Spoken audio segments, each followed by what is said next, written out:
रामायण पाठ सीता स्वयंवर के बाद का भावपूर्ण भाग। अयोध्या वापसी से वनवास तक। जहां अयोध्या में उत्सव की शहनाइयां गूंज रही थी, वहीं के समय ने एक ऐसा मोड़ लिया जिसने राजकुमार राम को वनवासी बना दिया। सीता स्वयंवर के पश्चात जब प्रभु श्री राम, माता सीता और चारों भाई अयोध्या लौटे तो पूरी नगरी दीपों से जगमगा उठी। हर ओर आनंद था, हर चारों तरफ हृदय में उत्सव था, क्योंकि अयोध्या को अपनी बहू सीता मिल चुकी थी। महाराज दशरथ अपने पुत्रों को देखकर आनंद से भर उठे। समय बीतता गया और एक दिन उन्होंने निर्णय लिया, अब श्री राम को अयोध्या का राजा बनाया जाए। पूरी अयोध्या सजने लगी, गलियों में फूल बिछाए गए, मंगल गीत गाए जाने लगे।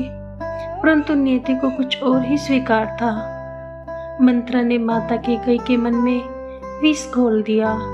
उसे भय था कि राजा राम बनेंगे तो भरत पीछे रह जाएंगे। कैकेयी को याद आए वे 2 वरदान जो कभी महाराज दशरथ ने दिए थे, और फिर राजमहल में एक ऐसी मांग उठी जिसने सबको तोड़ दिया। पहला वरदान, भरत को अयोध्या का राज सिंहासन मिले। दूसरा वरदान, प्रभु श्री राम 14 वर्ष के लिए वनवास जाए। यह सुनते ही महाराज दशरथ सतबद्ध रह गए। उनकी आंखों से अश्रु बहने लगे। परंतु मर्यादा पुरुषोत्तम श्री राम ने पिता के वचन को ही अपना धर्म माना। उन्होंने मुस्कुराकर वनवास स्वीकार कर लिया। माता सीता बोली, जहाँ आप हैं वहीं मेरा संसार है। और लक्ष्मण ने कहा, भैया आपके बिना मैं एक क्षण भी नहीं रह सकता। फिर एक सुबह अयोध्या रो रही थी, राजमहल रो रहा था। माता कौशल्या की आंखों में अश्रुओं से भरी थी और श्री राम, सीता और लक्ष्मण वन की ओर प्रस्थान कर गए। राजा बनने चले थे राम, पर दुनिया को धर्म का मार्ग दिखाने वन में चले गए। वन गमन से गंगा तट तक। अयोध्या छोड़कर प्रभु का वन की ओर प्रस्थान। जब राम वन की ओर चले तो केवल एक राजकुमार नहीं, पूरी अयोध्या रो रही थी। प्रभु श्री राम, माता सीता और लक्ष्मण वन की ओर बढ़ने लगे। अयोध्या की प्रजा उनके पीछे पीछे चल पड़ी। कोई रो रहा था, कोई प्रभु के चरण पकड़ रहा था। सब कह रहे थे, प्रभु हमें छोड़कर मत जाइए। परंतु श्री राम के मुख पर अद्भुत शांति थी। उन्होंने सभी को समझाया, पिता का वचन ही मेरा धर्म है।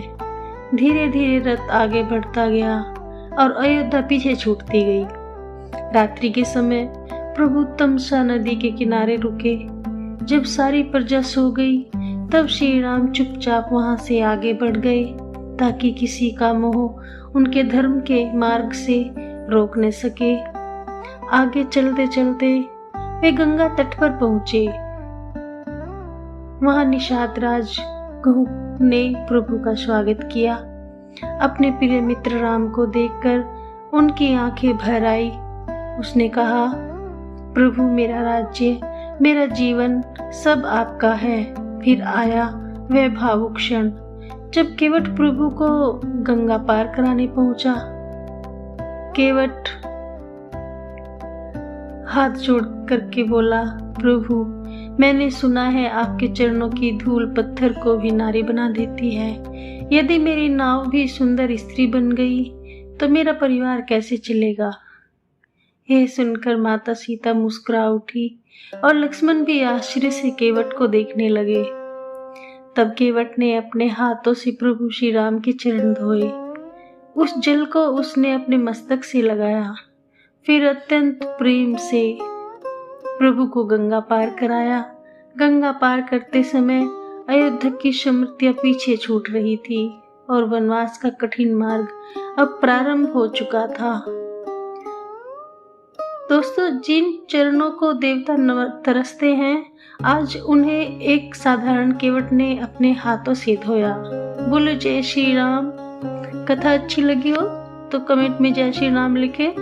चैनल को लाइक सब्सक्राइब करें और वीडियो को ज़्यादा से ज़्यादा शेयर करें।